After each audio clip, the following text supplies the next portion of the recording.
Premier chant, l'Éternel est mon berger, je ne manquerai de rien. Moi, je vous encourage dans vos groupes de prière à essayer de regarder tout ce qui est dit dans ce chant, et puis de vous dire, mais qu'est-ce qui ne va pas? Est-ce que tu peux dire ce soir que tu manques de rien, sans mentir?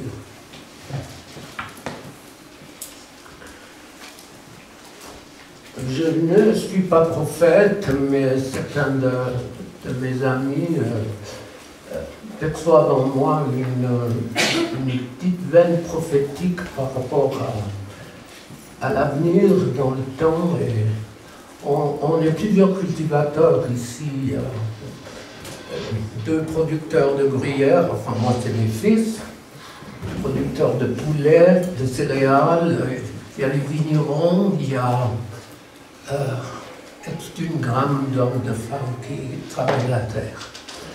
Dans Romains 8, donc c'est pas une parenthèse, hein, parce que je crois que les temps que nous vivons, il faut pousser des racines, les amis, parce que ce qui vient n'est pas du jamais vu. Là. On arrive à la fin des temps et les choses sont ce qu'elles sont. On nous pousse alors qu'il y a X années en arrière, on versait des centaines de litres de lait à la fosse à purin, on centrifugait, on essayait de vendre le beurre. Maintenant, on manque de fromage, on manque de gruyère, on nous pousse, on nous monte le quota, il manque de gruyère, il manque de tout, il commence à manquer de beaucoup de choses. Et vous allez travailler Romains 8, où la délivrance soupire, la nature soupire après la délivrance. La nature souffre comme jamais de ce qu'on a fait d'elle. Pas l'agriculture, l'industrie, les avions, on n'entre pas dans le détail, c'est juste une base pour vous, pour travailler. Et la nature soupire après la délivrance, donc la nature va mettre au monde quelque chose qui s'appelle la famine.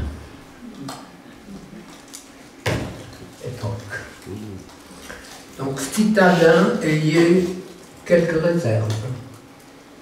Ça ne sert à rien d'en avoir, mais au moins pour quelques jours. Et tous les containers qui sont bloqués, vous avez vu tout ce qui se passe par-ci, par-là. Donc, faites très attention. Maintenant, le grand danger de l'Église, par rapport à ce qui a été dit hier soir, je demandais à mon ami Hervé certaines adresses d'église qu'il nous a présentées. Ça serait intéressant. D'accord qu'il nous a présenté quelque chose qui est selon le cœur de Dieu. Mais elles sont où? Alors, je crois que l'église, moi j'en connais quelques-unes, et je pense qu'un de mes soucis dans le ministère, c'est quand les personnes se convertissent, je dis je les envoie à vous. Alors, dans certaines raisons, il n'y a pas de problème, dans d'autres, c'est plus difficile. Donc, l'Église a besoin d'une réforme complète pour être au diapason avec ce que Dieu a prévu pour chacune de vos vies. Vous pouvez vous tester régulièrement. Est-ce que je suis heureux? Est-ce que je suis heureux dans ma relation avec Dieu? Est-ce que ce que je fais pour lui me rend heureux? Est-ce que j'envie quelqu'un? Est-ce que je voudrais être mieux? Il y a une multitude de questions à laquelle, tout simplement, on peut répondre. Moi, le matin, je me lève pour aller bosser encore un petit moment à la ferme. Et puis, quand il fait beau, on descend à une cave où on se change, vous saurez tout. Là, je monte les escaliers, je vois les étoiles. Pratiquement chaque fois que je les vois, je dis ces étoiles. Jésus, tu les as vues, Abraham, tu les as vues. C'est quand même extraordinaire. Après, je loue Dieu pour qui il est, pour ce qu'il fait, les fleurs autour de la maison, les parfums, les coloris. Ma journée loue et adore Dieu. Alors, le grand danger de l'Église maintenant, c'est de sortir des vexés du contexte. Je ne veux pas prendre du temps, c'est pas... Je vais parler de la souffrance, et je crois que Dieu veut guérir et libérer de trucs qu'on traîne, de salades, Vincent dirait, qu'on traîne depuis si longtemps. S'il vous plaît, ne sortez jamais un vexé du contexte pour vous faire croire à des bêtises. Par exemple, dans Matthieu 12, 43, on parle de cet esprit plus méchant. J'ai vu combien de personnes qui me disent « j'ai voulu faire ça, et puis voilà, il y a cet esprit plus méchant qui sont venus en moi. » Je dis « mais quel drôle de Dieu tu as. Il est bizarre, ton Dieu. Il te délivre, et puis tu fais une petite erreur, donc tu témoignes à quelqu'un, et puis il fait une bêtise, et puis il a 7 fois plus de péchés qui viennent. » Enfin, je ne m'allonge pas là-dessus.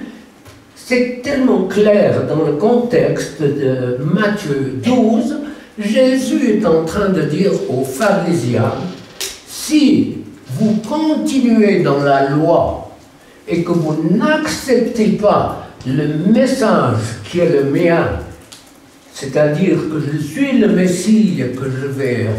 il commençait à parler de la croix, mais déjà reconnaître que je suis le Messie. Alors, si vous restez dans la loi, cet esprit plus méchant va venir. Donc, si vous prenez des notes dans Romains 8.2, on a une réponse. En effet, la loi de l'esprit de vie en Jésus-Christ m'a affranchi de la loi du péché et de la mort. Ça n'a rien à voir avec la délivrance. Donc les anti-délivrances, ils prennent ce texte, mais c'est de la pure bêtise, c'est jamais avoir chassé. Pour moi, quelqu'un qui veut parler de délivrance, il faut au moins qu'il ait chassé 1000 démons, puis après on discute. Et puis c'est un béaba, 1000 démons. Le gars d'Araignien, il en avait 5-6 000. Alors, un de vous, il y en a 4000, et puis le problème est réglé.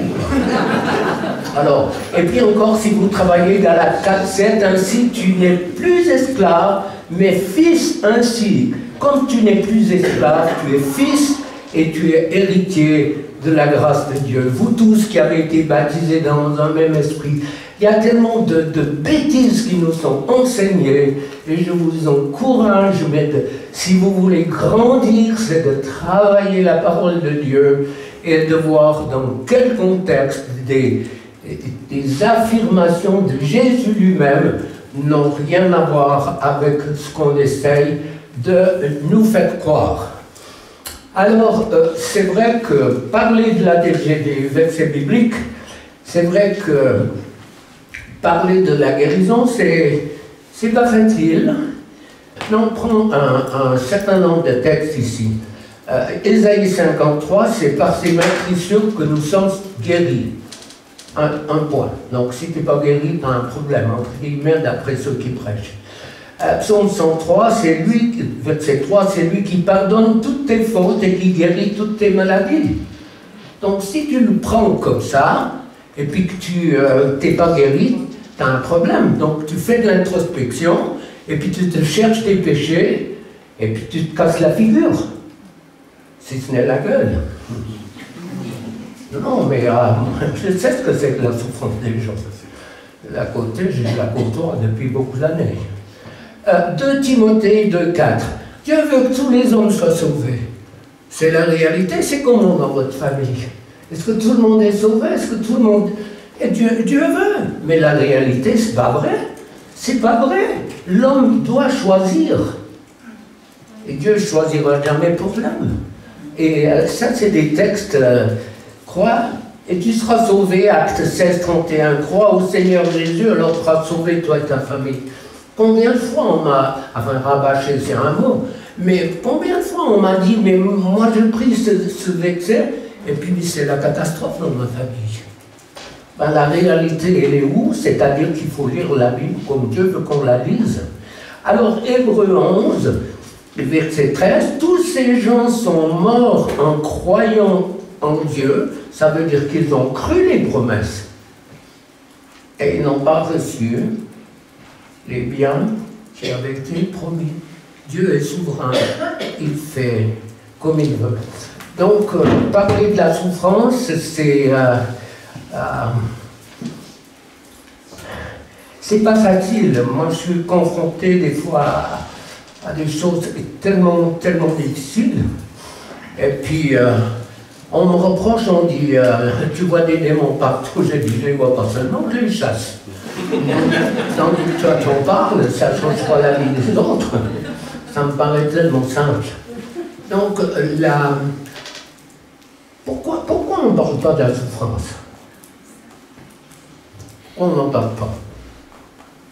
Parce qu'on n'aime pas en parler.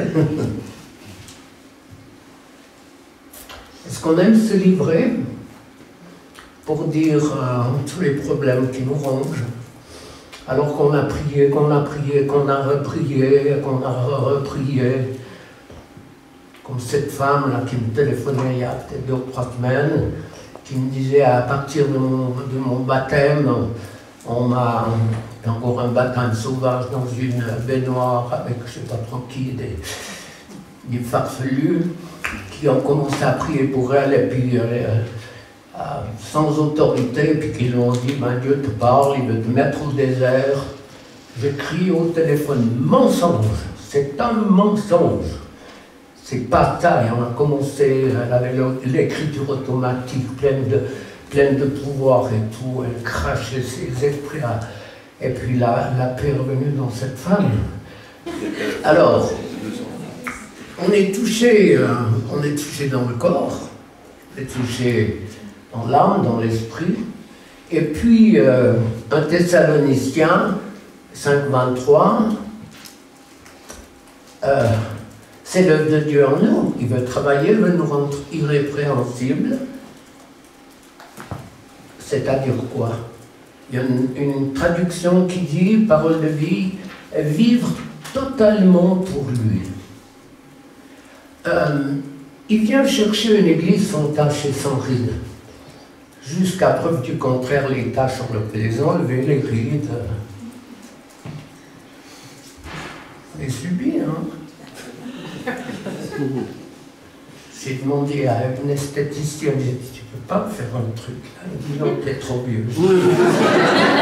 J'ai dit, c'est quand même pas sympa. Tu devrais bien me faire un truc là, que je sois encore plus beau. Elle m'a dit, c'est assez beau comme ça, laissez.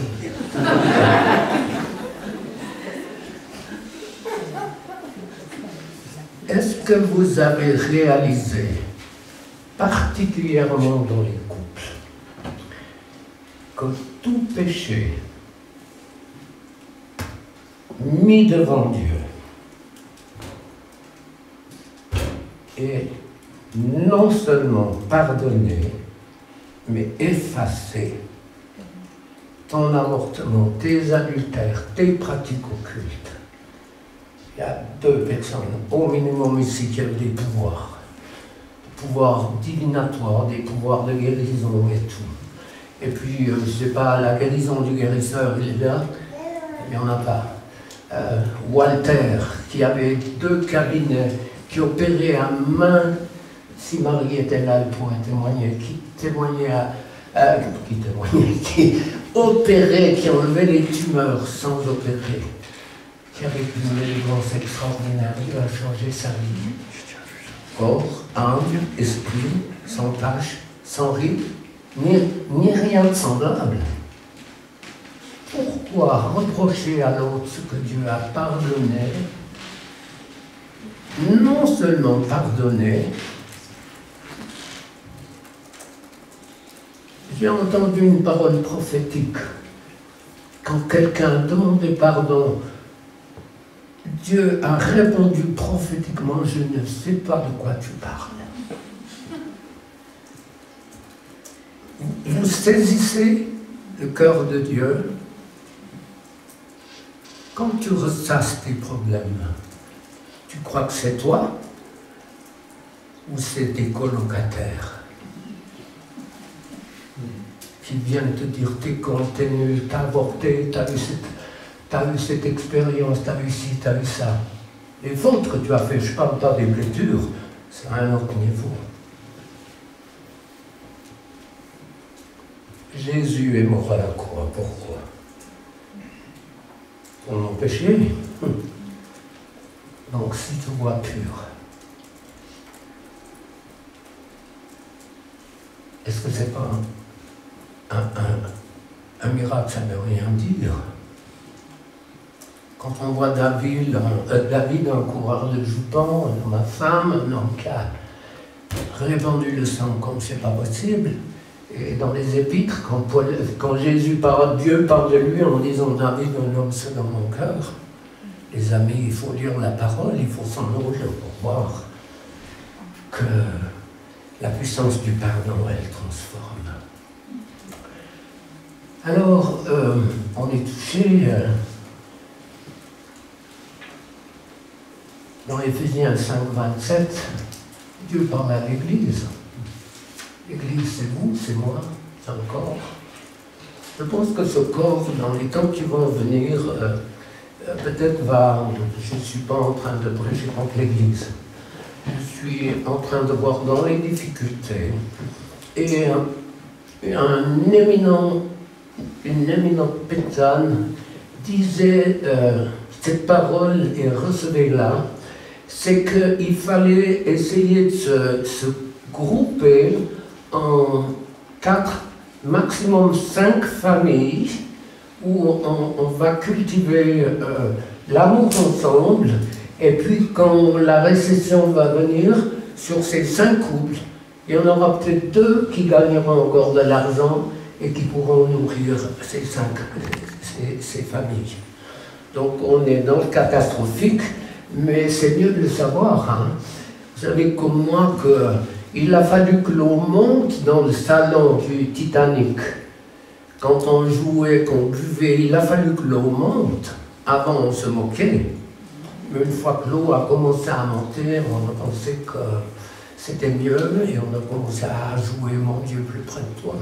Je crois que c'est ça, donc c'était la vérité, puisqu'ils allaient très rapidement le rencontrer. C'est nous, sans tâche, ni rien de semblable. Une église pleine de gloire, pleine de puissance, pleine de réponses. Le message de Jésus, il est simple, mais il n'est plus prêché dans les églises. Qu'est-ce qu'on prêche? On prêche Paul. On prêche les épîtres, alors c'est bien.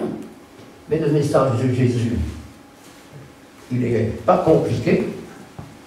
C'est le message qui a changé ma vie, qui a changé notre couple, notre famille. C'est quel message?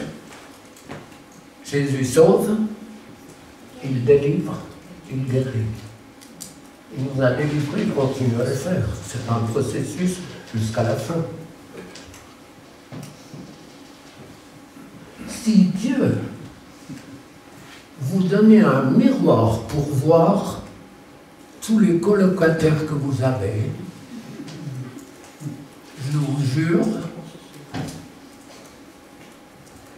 que votre fond de culotte aurait des problèmes. Il faut bien détendre l'atmosphère. Un esprit n'a pas de corps, donc il y a de la place. Hein. Il a voulu qu'elle soit sainte. C'est un choix de Dieu. C'est pas quelque chose qui est à disposition. Il a voulu qu'elle soit sainte et sans reproche.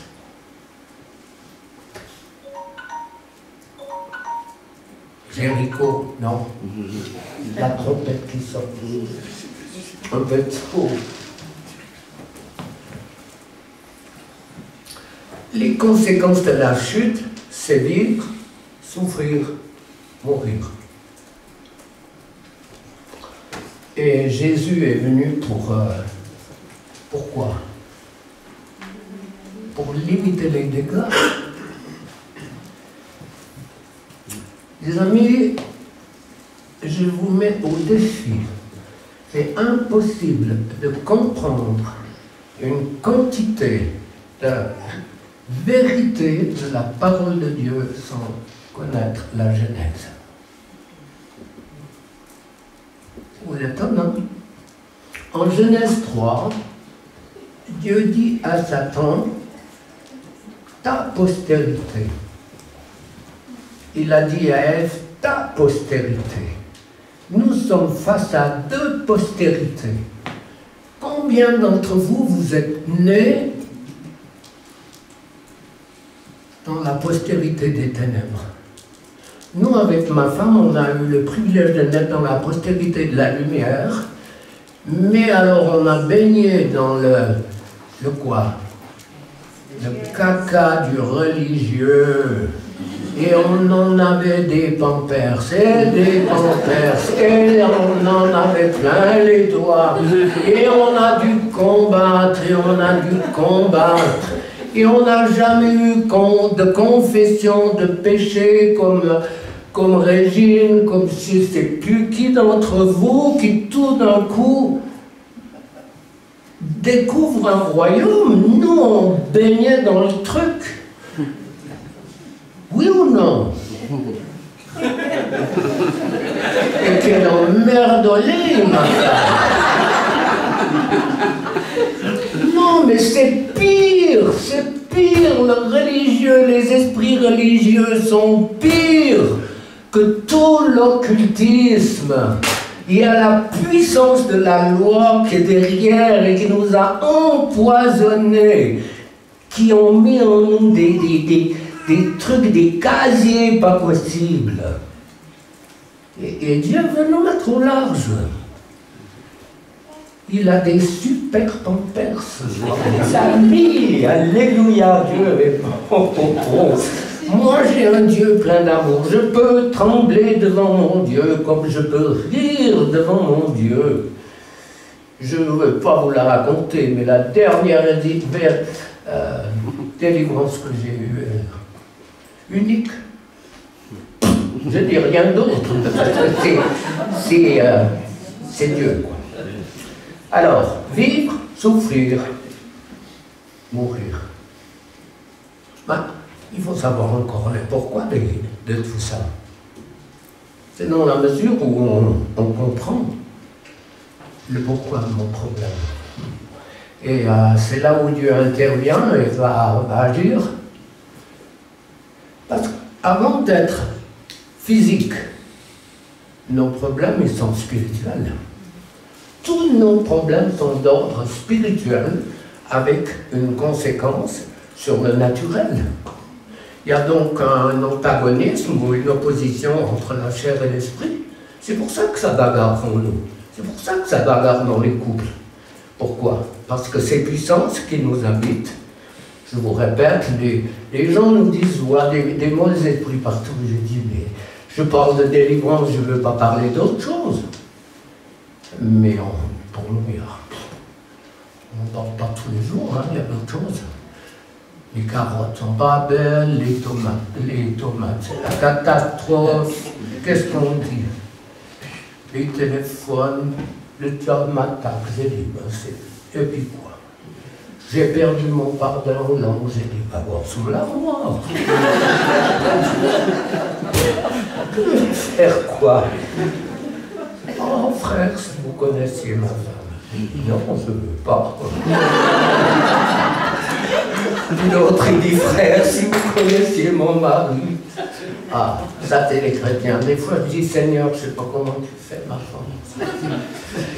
Alors, notre corps et notre âme, elle n'est pas au centre de notre vie. Et ça, il faut le comprendre.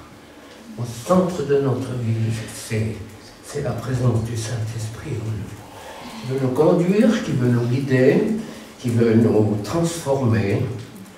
Et j'ai noté là, bon c'est vrai qu'il y a une myopie spirituelle qui s'attaque à la cause plutôt qu'à l'effet. Donc tant que tu n'as pas la racine d'un problème, tu oublies.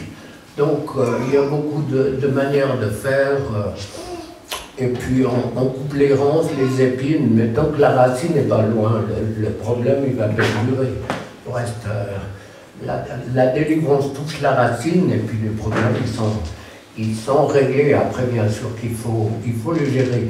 Mais c'est intéressant, j'ai juste pris là-dedans la transformation de Pierre dans Matthieu 16, 18.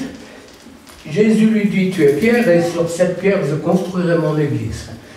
Et puis 2 ou 3 versets après, Pierre dit non, non, tu ne vas pas à la mort. Et Jésus se retourne et lui dit à Pierre, va-t'en, passe derrière moi, Satan. Tu dis ça à ta femme, passe derrière moi, Satan. C'est qu'elle prend le balai, hein, le rouleau à pâte, je ne sais pas quoi. Et puis vice-versa, n'est-ce pas? On a pris des coups. Hein.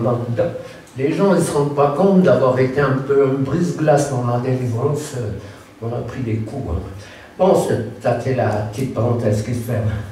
Et puis ce même bonhomme qui est rempli du Saint-Esprit dans Acte 2, vous avez 3000 conversions. Il y a des églises, il faut 3000 messages pour une conversion. Donc c'est juste renversé, c'est pas plus, mais voilà, par tes meurtrissures, on est guéri. Hein. Alors, il y a une chose qui est intéressante, c'est quand il dit à Pierre, Jésus, Satan vous a réclamé. Tu as une réaction humaine de dire, mais Jésus, pourquoi tu le laisses faire?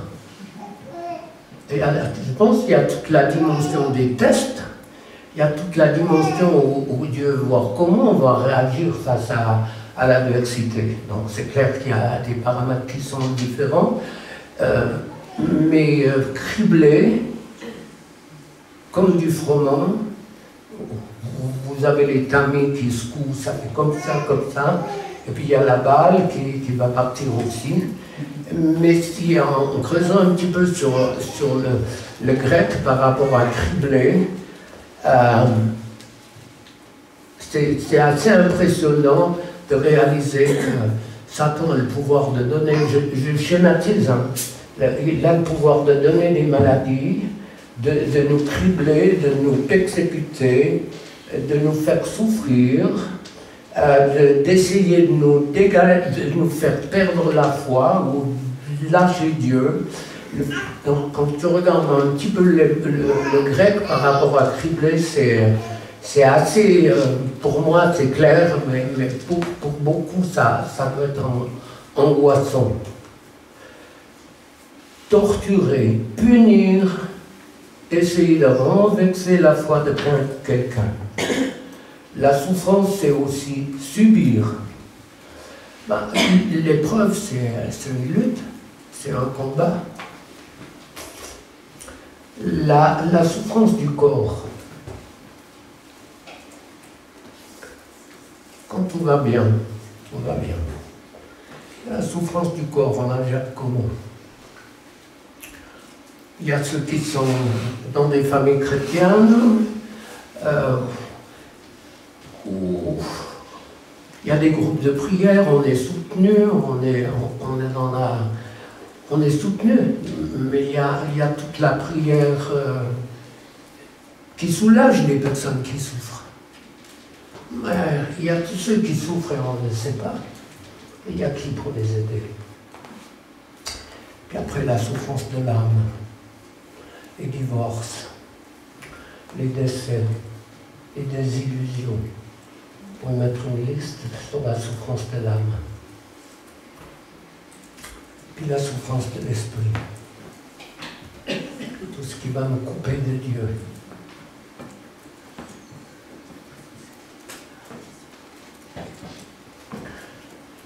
Est-ce que c'est pas le soir où le Saint-Esprit va mettre sa main sur ta souffrance?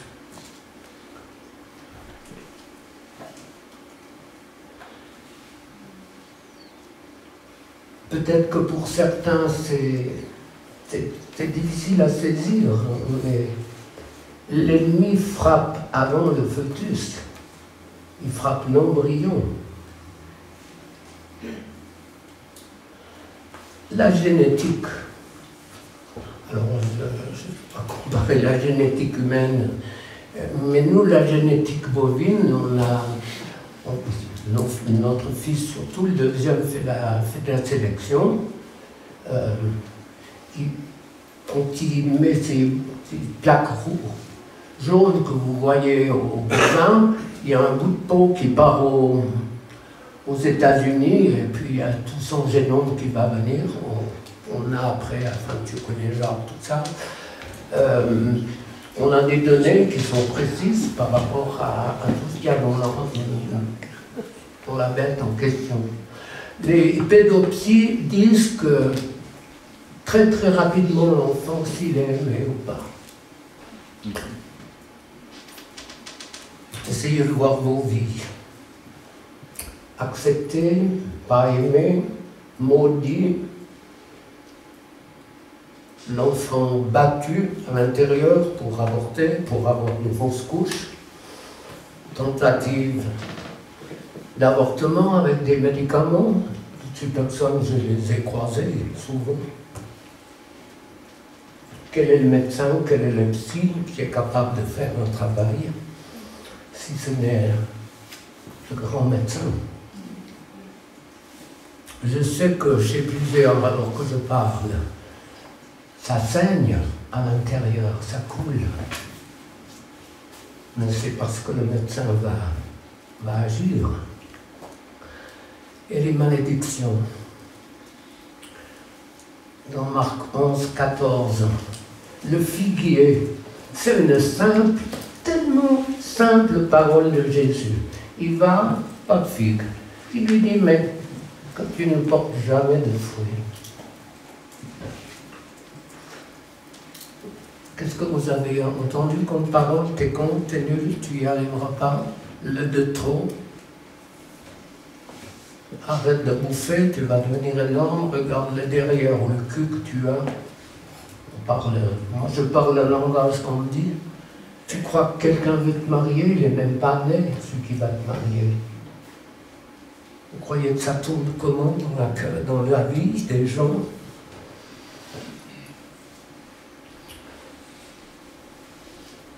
Depuis le temps que tu nous fais chier, prends cette corde et va te pendre, 15 ans. Le gars, il est venu, Régine, tu le connais, je sais pas, il n'y avait plus un endroit où tu ne pouvais pas avoir un clou, un machin planté sur la langue, les lèvres, les oreilles. Ferré, à fond. J'ai dit, je prie pour toi, mais enlève ta quincaillerie. Il l'a fait, il m'a dit, j'en laisse une. J'ai dit, bon, si c'est pour graines, non, j'en laisse une. Il est rentré, il était trouvé son père pour lui dire, je te pardonne. C'est ça la puissance de la croix.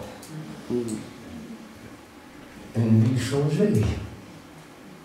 C'est mon Dieu. Es-tu satisfait?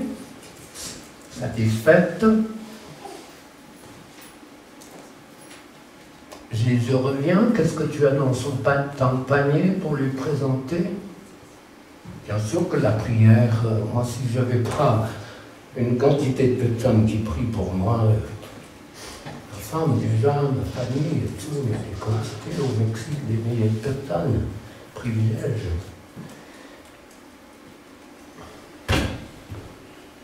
L'autre jour au téléphone, un esprit dit je porte pas, il criait, il hurlait je porte pas, je porte pas. Moi j'ai chopé un de ses fous rires, ça l'a déstabilisé, il a pris sa mallette et il est parti. 30 secondes, un fou rire, mais je riais aux larmes. Je me disais, pauvre gaillard, tu vas voir ça.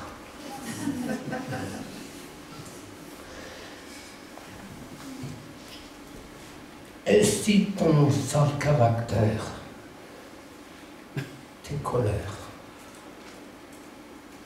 tes angoisses, tes cauchemars, étaient quelqu'un? Bonne question. Moi, à 43 ans, quand on m'a dit « tu as besoin d'une délivrance », j'avais un zeste d'éducation, sinon je pense que c'était deux bâtards, je leur aurais craché la figure. J'étais ancien dans l'église, converti depuis l'âge de 13 ans, priais avec elle, on prie toujours, groupe de prière, tout la totale.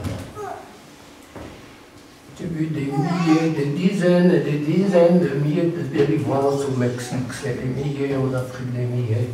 La mienne, elle était harde. Et la cohorte d'esprits religieux qui a dû partir. Vous criblez, vous torturez, vous punir, vous faire douter.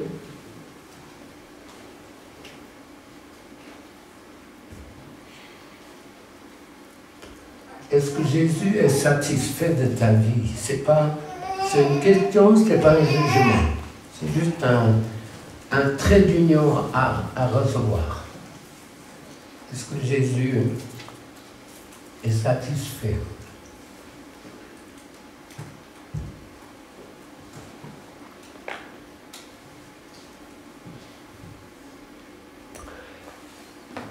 Quand Dieu m'a appelé, tu dis Seigneur, je fais l'école secondaire, j'ai un machin de... Qu'est-ce que c'était? Un truc technicien agricole, je sais pas quoi. Tu crois que quand tu réponds à Dieu pour lui dire ce que tu penses de toi, ils se font pas avoir. Passez-moi l'expression, mais... qu'est-ce que Dieu pense? C'est pas bien ce que je dis. Hein? Qu'est-ce que Dieu pense par rapport à ce que tu penses?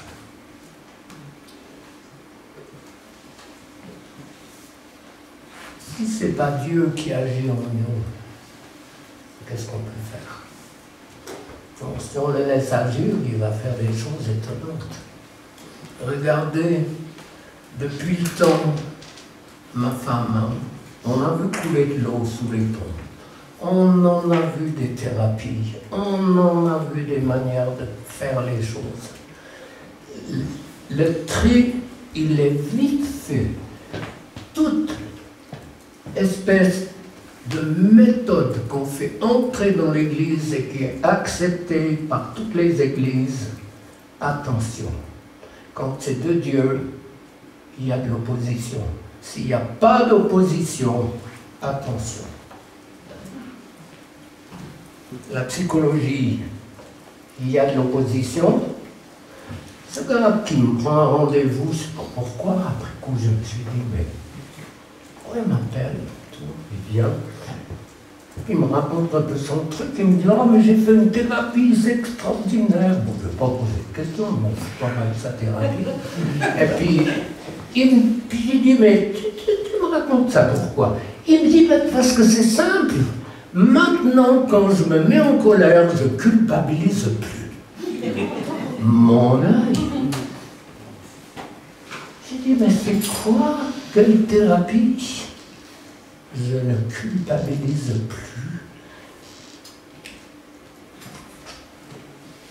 Je l'ai laissé rentrer sans même lui proposer de prier. Je crois que Dieu m'avait demandé ça. Qu'est-ce qui souffre? Qu'est-ce qui crie? Qu'est-ce qui hurle en toi? Remonte à l'enfance. Les films d'horreur, de violence. Les paroles blessantes, méchantes. Ça bouge. Ça bouge. Moi, je mesure pratiquement toujours l'impact de mes messages à l'opposition que j'ai quand je les prépare. Je sais que quand il y a opposition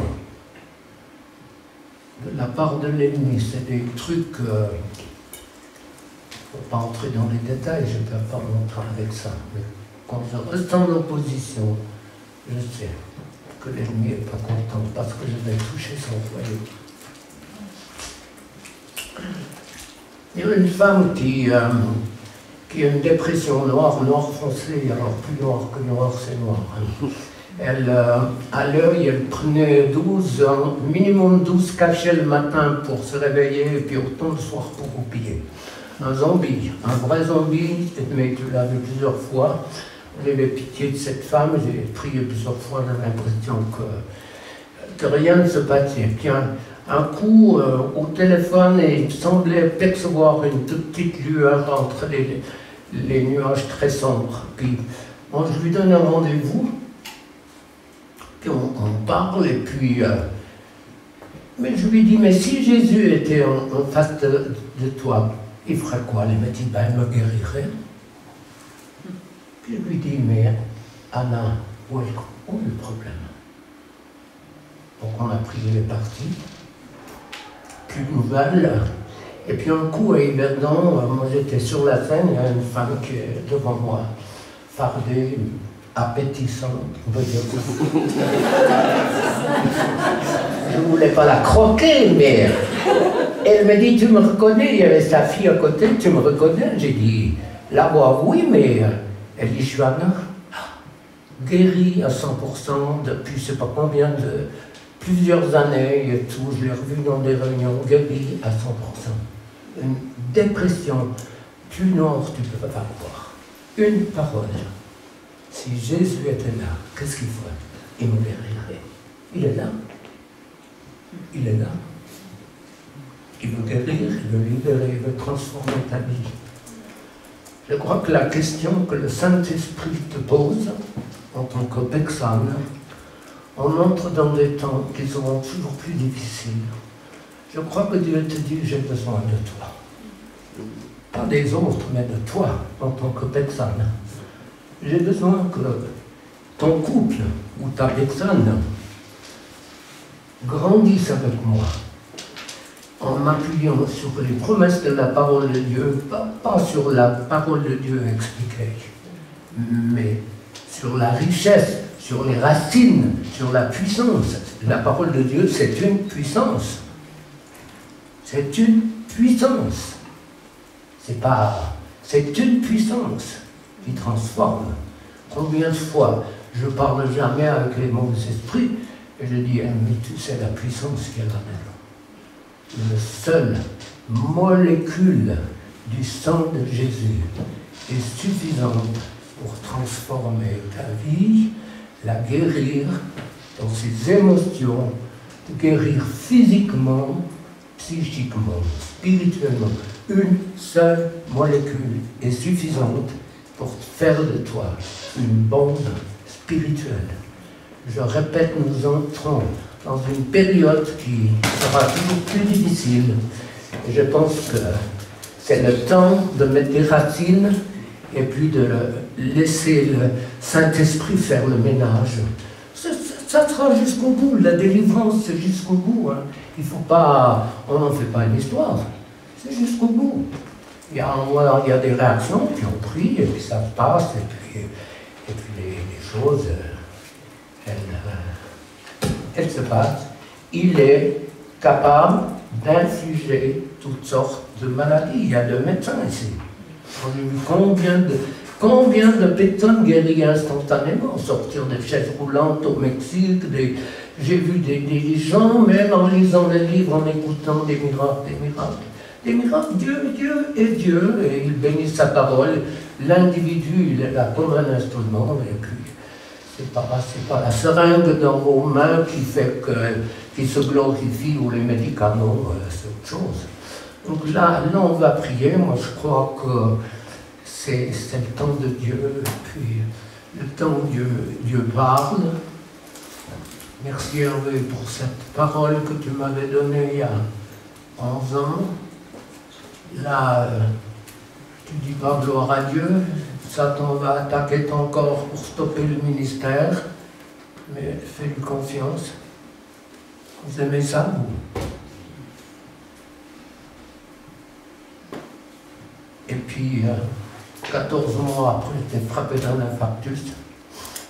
Et parce qu'on avait prié pour moi, Dieu m'a sauvé, arraché, ça fait bientôt 10 ans que ça s'est fait.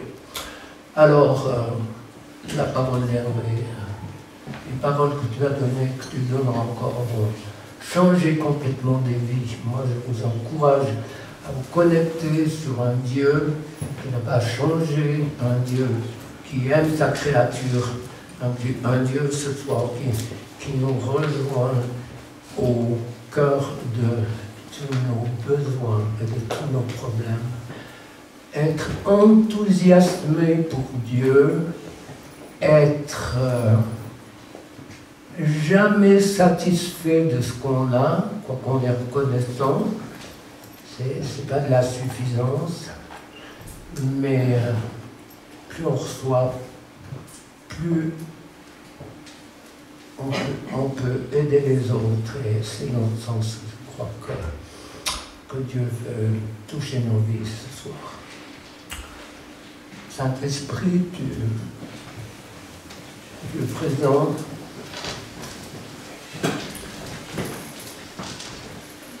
Tu as tout accompli à la croix. Quelquefois, j'essaye d'imaginer ce combat que tu as livré à Gethsémanée, parce que moi, je suis convaincu que c'est à Gethsémanée que tu as gagné la bataille. Tu es allé à la croix alors que la bataille était gagnée. Cette lutte, ce combat où Dieu t'a abandonné. Jésus, ce soir nous prosterner devant toi, te dire merci de nous avoir arrachés à la mort éternelle. Pour le réaliser d'une manière toute nouvelle, tu nous as arrachés à la mort éternelle alors qu'on n'a aucun mérite, aucun. Qu'est-ce qu'on peut invoquer pour venir étayer une quelconque idée? Avant la fondation du monde, tu nous avais choisis par grâce. Seigneur, tu es pas mort à la croix pour qu'on ait une vie où l'ennemi nous ponctionne, il nous vampirise dans tous les domaines. Tu es mort pour qu'on ait une vie qui vaille la peine d'être vécue.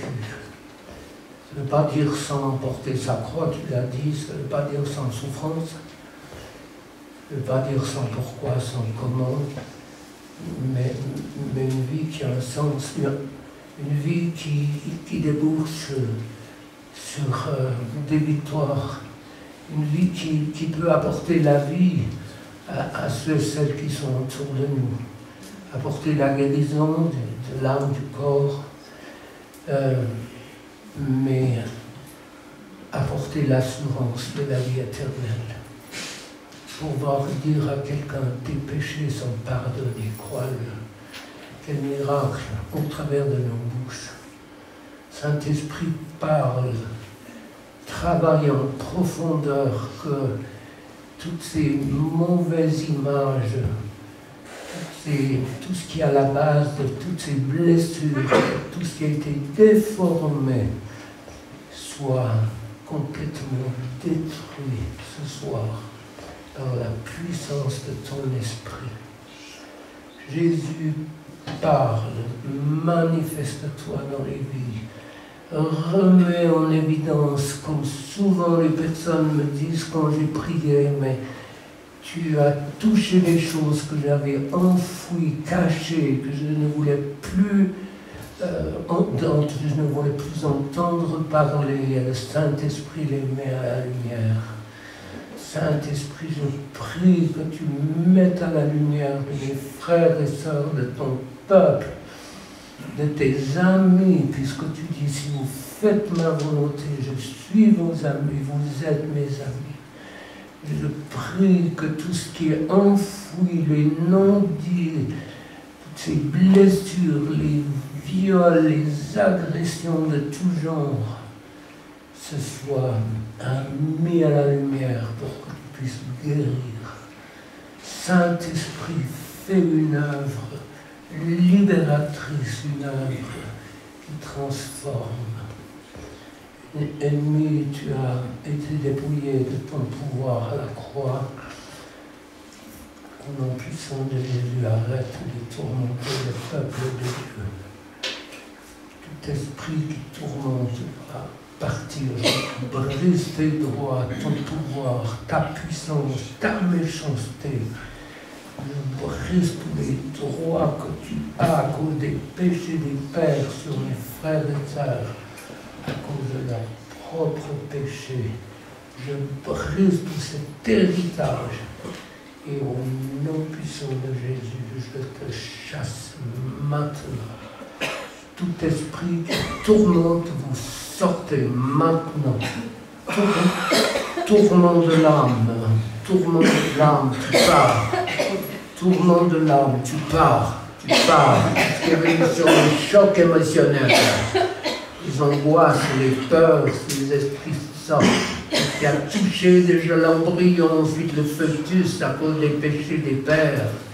Les esprits morts, l'angoisse, la panique, ces esprits sortent. Faites des grands soupirs profonds si vous avez des douleurs. Ah, depuis que je parle, c'est la preuve que vous avez un esprit qui se manifeste. C'est pas grave d'en avoir, c'est embêtant de les garder, c'est la différence. Alors, tout esprit qui tourmente à tort maintenant, ennemi, tu lâches, tu es vaincu, je brise tes droits et ton pouvoir, et je te chasse. Partout où tu tourmentes, les esprits de tourment de l'âme, tout ce qui culpabilise, qui accuse, ces esprits partent, tout ce qui est en relation avec la religion, comme Edmé et moi, on a été plantés, baignés, bercés par ces esprits religieux, légalistes. Ces esprits exigeants, il faut tout droit. On doit paraître et jamais être, jamais donner l'impression que ça ne va pas. Ces esprits sortent maintenant. Sortez, esprits qui tourmentent, sortez, tout héritage occulte. Ces esprits sortent maintenant. Tout ce qui est en relation avec les esprits religieux, tout esprit religieux, la loi qui tue, ces esprits sortent maintenant. Tu dois, il faut, as-tu lu ta Bible? As-tu prié? As-tu donné ta Bible? As-tu? Ces esprits s'absorbent maintenant au nom de Jésus. Les esprits qui tourmentent, les esprits religieux, légalistes, tout ce qui est contre la délivrance, le baptême du Saint-Esprit, le baptême d'eau par immersion. Sortez maintenant, ces esprits religieux, ça sort. Au nom de Jésus, si vous avez des douleurs, n'importe où, vous touchez un coup, ça va partir. Ça part maintenant. Tout ce qui touche l'âme, l'esprit, les blessures, le fait, les blessures dans les couples où on s'est battu, on s'est déchiré, on était rejeté, ces esprits sortent. Toutes ces blessures de l'âme dans les divorces, ces esprits sortent. Les chocs émotionnels de la mort, le choc de voir quelqu'un mort devant soi. Plusieurs personnes, j'ai prié pour combien de personnes où le conjoint est tombé mort à côté. Ces esprits sortent maintenant dans le nom de Jésus. Partout la mort a frappé. Les avortements, les vôtres ou ceux des aïeux, les esprits de mort, ça sort. Mort, tu pars au nom de Jésus. La mort a été vaincue à la croix. Ces esprits sortent au nom de Jésus. Sortez. Tout ce qui fait souffrir, tout ce qui vient dans vos pensées. Je suis nul, j'y arriverai jamais, parce qu'on vous l'a dit. Moi, je brise ces paroles de malédiction. Tout ce qu'on a pu dire de vous, ces paroles, je les brise au nom de Jésus. Au nom de Jésus, jamais Jésus a dit à quelqu'un, t'es nul, t'es con, tu n'as aucune valeur. Toujours il a dit le contraire. Et c'est l'ennemi, tout ce que l'ennemi a essayé de faire sur vos vies, ça part maintenant. Ça part au nom de Jésus, au nom de Jésus, au nom de Jésus. Tout esprit qui tourmente, sortez maintenant, tourmente l'âme, la peur que Dieu me punisse, la peur, ça c'est typique des esprits religieux. Est-ce que je suis vraiment sauvé? Après tout ce qu'il a dit ce soir, est-ce que je suis vraiment sauvé? Est-ce que j'ai quelque chose, est-ce que j'ai un poisson dans mon panier à apporter à Dieu? La culpabilité, la peur, l'angoisse, tout ça, ça doit partir. peur que Dieu me punisse, peur de ne pas assez travailler pour Dieu. Ces esprits sortent, sortez, esprit de tourment, vous sortez. Sortez au nom de Jésus, tourment de l'âme, ça part, tourment de l'âme, tu pars au nom de Jésus. Tout ce qui vous tourmente par rapport à la parole de Dieu, qui vous accuse, ces esprits sortent. Tu as perdu ton salut, Dieu veut te punir. Ces esprits sortent maintenant dans le nom de Jésus. Tout ce qui vous tourmente, ça sort, ennemi, tu lâches. C'est plus ta maison. Au nom de Jésus, par la puissance de la croix, je te chasse de mes frères et sœurs, au nom puissant de celui qui a vaincu à la croix. Tout ce qui est venu sur des chocs émotionnels, ça doit partir. D'apprendre que mon mari me trompe, d'apprendre que mes enfants se droguent ou ont des problèmes de tout genre. Ces esprits partent maintenant. L'angoisse, la peur qui résulte de ces chocs, ces esprits partent. Choc émotionnel de tout genre, de paroles de malédiction, choc, les esprits partent maintenant dans le nom de Jésus.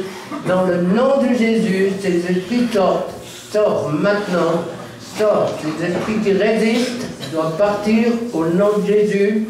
Au nom de Jésus, ça sort maintenant. Ennemi, tu lâches, c'est plus ta maison, tu dois partir. Il faut tousser, le gars, là-bas. André a fait tousser. André a fait le tousser, fais-le tousser. Ça part maintenant, cet esprit qui résiste chez cet homme, tu sors. Je brise tes droits maintenant, tout ce qui est en relation avec l'héritage des ancêtres. Je brise toute malédiction sur vos vies, comme le figuier a été maudit par une simple parole. Moi, je brise toutes les paroles de malédiction que vous avez reçues. Tu es nul et tout esprit qui résulte de ces malédictions, ça part. Les paroles de malédiction dans les couples avant les divorces ou après les divorces. La pratique de la sorcellerie ou de médium pour vous faire souffrir après les divorces, où on essaie de se venger pour vous détruire. Si vous êtes concerné, faites sortir, ne laissez pas l'ennemi vous tuer, il tue. Et ces esprits qui tuent, vous sortez maintenant toutes ces paroles de malédiction qui ont été dites, ces esprits sortent maintenant dans le nom de Jésus. Moi, je brise toute malédiction, quelle qu'elle soit, dans le nom puissant de Jésus. Merci Seigneur, merci Jésus.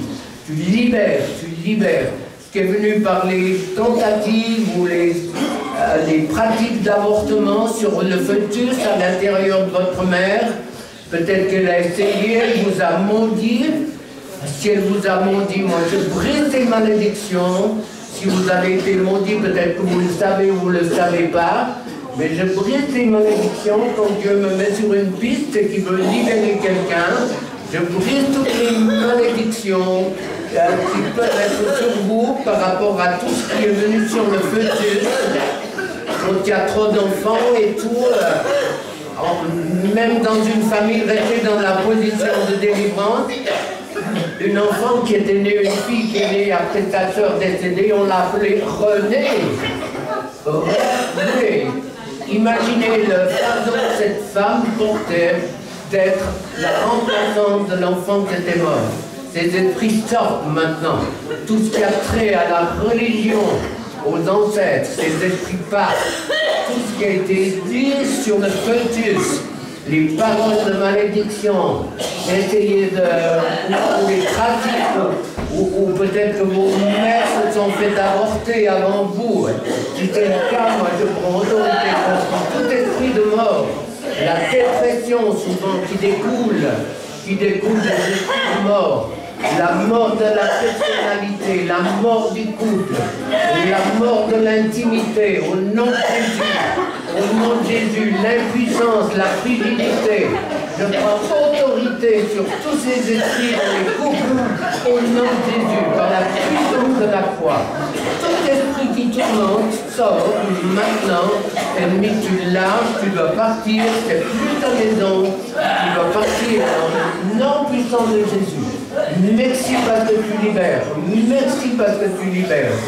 Alléluia. Tout ce qui a touché votre âme, tout ces blessures d'enfant, le mouton noir, l'enfant responsable, l'enfant qui pleure en rentrant de l'école, rejeté, toutes les tentatives, les pensées de mort sur ces enfants rejetés, les pensées de mort, s'il y a des pensées de mort, faites-les sortir au nom de Jésus. Au nom de Jésus, sinon ça se transmet à la descendance. Tous les esprits de mort, vous sortez au nom de Jésus.